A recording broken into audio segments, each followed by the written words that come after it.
Hello, this is Jorge André and Paulo Júlio from Brain Hands. We would like to talk to you about the most recent updates that we have made to the cementation protocols on Brain Hands. One of the main updates is that we have changed for the retentive preps the self-adhesive Relay-X Unisem for the Panavia SCR Universal Cement. We believe there is more reliable research recently on Panavia SA Cement Universal.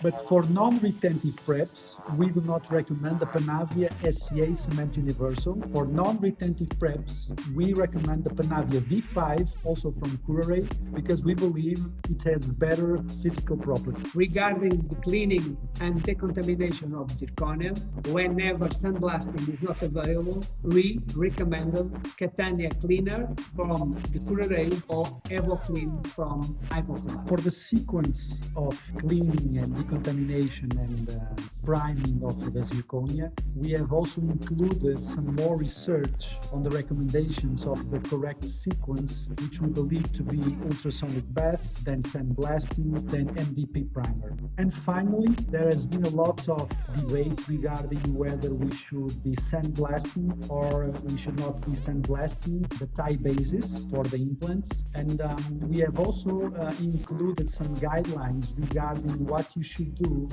whether the tie base has grooves or whether it is smooth. So there's a different approach there. And finally, we would like both to thank you in the name of ourselves and in the name of the other collaborators for the amazing response that we've been having to Brain Hands cementation protocol. So thank you, everybody. We would love to hear your feedback and see you next time. Bye.